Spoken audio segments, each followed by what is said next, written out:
கிறிஸ்துவில் பிரியமானவர்களே, ஆண்டவராகிய இயேசு கிறிஸ்துவின் நாமத்திலே உங்கள் யாவரையும் வாழ்த்தி ஆசீர்வதிக்கிறேன். இந்த நாளுக்கென்று தேவன் நமக்கு அருளி இருக்கும் ஜீவ வார்த்தை ஆதியாகமத்தின் புஸ்தகம் 26ஆம் அதிகாரம், அதிலே 28 மற்றும் 29 ஆகிய வசனங்களின் சில பகுதிகளாயிருக்கிறது. நிச்சயமாய் கர்த்தர் உம்மோடே கூட இருக்கிறார், நீர் கர்த்தரால் ஆசீர்வதிக்கப்பட்டவராமே என்றார்கள். என கேட்கிற தேவனுடைய பிள்ளைகளே, ஈசாக்கை பகைத்தவர்கள் அவனை பார்க்க வந்தார்கள். ஈசாக்கை துரத்தினவர்களே அவனை தேடி வந்தார்கள். கர்த்தர் உங்களோட இருக்கிறார் என்றும் நீங்கள் கர்த்தரால் ஆசீர்வதிக்கப்பட்டிருக்கிறீர்கள் என்பதையும் உங்களை பகைக்கிறவர்கள் கண்டு ஒப்புக்கொள்ளும் ஒரு காலத்திற்குள்ளே தேவன் உங்களை நடத்தி கொண்டிருக்கிறார். என்னை கேட்கிற தேவனுடைய பிள்ளைகளே, இந்த ஆதியாகமத்தின் புஸ்தகம் 26ஆம் அதிகாரத்தை கவனிக்கும் பொழுது இதிலே 4 விதமான கிரியைகளை கர்த்தர் ஈசாக்குக்காக செய்தார். வேதம் ஈசாக்கை குறித்து பேசும் பொழுது அங்கே ஈசாக்கின் பயபக்திக்குரியவர் என்று எழுதியிருக்கிறது. அவன் தேவனை அவ்வளவாய் நேசித்தான், தேவனை அறிந்து கொண்டான். அவருக்கு முன்பதாக ஒரு பயபக்தி உள்ளவனாய் அவன் நடந்து கொண்டான்.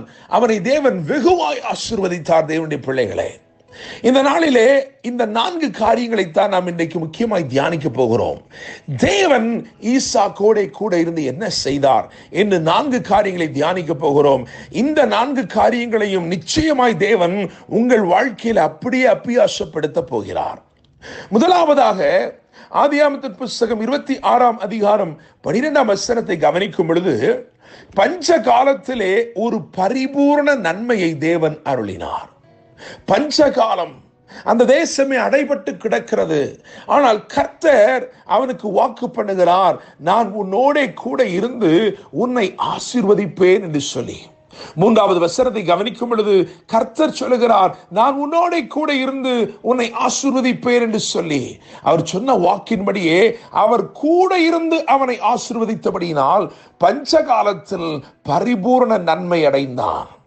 என்னை கேட்கும் தேவனுடைய பிள்ளைகளே, நீங்கள் இருக்கிற இடத்துல எல்லா சூழ்நிலையிலும் ஒருவேளை வறட்சிகள் இருக்கலாம், ஆனால் உங்களுக்கு தேவன் ஒரு வித்தியாசமான ஆசீர்வாதத்தை கட்டளையிடுவார்.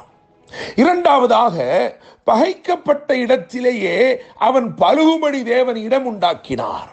ஆதியாகமத்தின் புஸ்தகம் 26ஆம் அதிகாரம் அதிலே 22வது வசனத்தை கவனிக்கும் பொழுது வேதம் சொல்லுகிறது, நாம் பலுகும்படிக்கு இப்பொழுது கர்த்தர் நமக்கு இடம் உண்டாக்கினார். பகைக்கப்பட்ட இடத்திலேயே பலுகும்படிக்கு ஒரு விசேஷித்த இடம், ஒரு ஆசீர்வாதம். நிச்சயமாய் நான் சொல்லுகிறேன், இதே காரியங்களைத்தான் இஸ்ரவேலுடைய வாழ்க்கையிலும் பார்க்க முடிகிறது. அவர்கள் பகைக்கப்பட்டார்கள், அவர்கள் ஒடுக்கப்பட்டார்கள், ஆனால் அங்கேயே தேவன் அவர்களை பலுகி பெருகும்படி செய்தார். எனவே பஞ்சகாலத்தில் பரிபூர்ண நன்மையை அருளுகிறார். பகைக்கப்பட்ட இடத்திலேயே, பகைக்கப்பட்ட சூழ்நிலையிலேயே பலுகும்படிக்கு தேவன் இடம் உண்டாக்கும் ஒரு ஆசீர்வாதத்தை பார்க்கிறோம். மூன்றாவதாக, பரியாசம் பண்ணினவனை பெரியவனாக்குகிறார். என்னை கேட்கிற தேவனுடைய பிள்ளைகளே, 26ஆம் அதிகாரம் 13ஆம் வசனத்தை கவனிக்கும் பொழுது அவன் ஐஸ்வர்யவனாகி வர வர விருத்தியடைந்து மகா பெரியவனானான் என்று எழுதியிருக்கிறது. ஆனால் அவனுடைய கூடார வாழ்க்கை யோசித்து பார்க்கும் பொழுது ஆதியாகமம் 21:9 மற்றும் கலாத்தியர் 4ஆம் அதிகாரம் 29 ஆகிய வசனங்களை கவனிக்கும் பொழுது அவன் தன் கூடாரத்திலே பரியாசம் பண்ணப்பட்டான். இஸ்மவேல் ஈசாக்கை பரியாசம் பண்ணினான். கலாத்தியர் 4:29 வாசிக்கும் பொழுது மாம்சத்தில் இருந்தவன் ஆவிக்குரியவனை துன்பப்படுத்தினான் என்று எழுதியிருக்கிறது. துன்பமும் கிளேசமும் பரியாசமும் நிறைந்து கூடாரத்துக்குள் காணப்பட்டவனை இப்பொழுது தேசத்தில் தேவன் பெரியவனாக்கினார். பரியாசம் பண்ணப்படுகிறீர்களோ, இன்னைக்கு கர்த்தர் உங்களை பார்த்து சொல்கிறார், நீங்கள் இருக்கிற அந்த சின்ன இடத்திலே ஒருவேளை பரியாசம் பண்ணப்பட்டு கொண்டிருக்கலாம், ஆனால் தேவன் உங்களை பெரியவர்களாக்க விரும்புகிறார், தேசத்தில் உயர்த்தும்படிக்க விரும்புகிறார். நான்காவதாக, பொறாமை கொண்டவர்கள் மத்தியிலே அவன் பேரை பெருமைப்படுத்தினார். ஆதியாகமம் 26:14 வாசிக்கும் பொழுது அங்கே அவர்கள் பொறாமை கொண்டு அவனை துரத்தி விட்டார்கள் என்று எழுதியிருக்கிறது. அவன் மேல் பொறாமை கொண்டார்கள். அவருடைய ஆசீர்வாதத்தை கண்டு அவர்கள் பொறாமை கொண்டார்கள். பெலிஸ்தர் அவன் பேரில் பொறாமை கொண்டார்கள் என்று 14ஆம் வசனம் சொல்லுகிறது. ஆனால் 26ஆம் அதிகாரம் 28, 29 கவனிக்கும் பொழுது அவனுக்கு தேவன் அவன் பேரை பெருமைப்படுத்தி இப்பொழுது ராஜாக்கள் அவனை தேடி வரும்படி செய்தார். என்னை கேட்கிற தேவனுடைய பிள்ளைகளே, 4 காரியங்களை கர்த்தர் செய்திருக்கிறார். ஈசாக்குக்கு செய்தார், நிச்சயமாய் இன்று உங்களுக்கும் அவர் செய்வார். பஞ்ச காலத்திலே பரிபூர்ண நன்மை, பகைக்கப்பட்ட சூழ்நிலையிலே பழுகும்படிக்கு இடம் உண்டாக்கினார். சிறுமை அடைந்திருந்த பரியாசம் பண்ணப்பட்டிருந்தவனை பெரியவனாக்கினார்.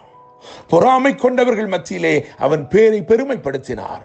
கர்த்தர் தாமே இன்று சொல்லப்பட்ட இந்த வார்த்தையின்படி நிச்சயமாய் கர்த்தர் உம்மோடு இருக்கிறார், உம்மோடு கூட இருக்கிறார், நீர் கர்த்தரால் ஆசீர்வதிக்கப்பட்டவராமே என்று பகைத்தவர்கள் சொல்ல போகிறார்கள், துரத்தினவர்கள் தேடி வரப்போகிறார்கள். கர்த்தர் தாமே இந்த வார்த்தைகள் மூலமாய் உங்களை ஆசீர்வதிப்பாராக. என்றும் அன்புடன் pastor Daniel Moses. God bless you.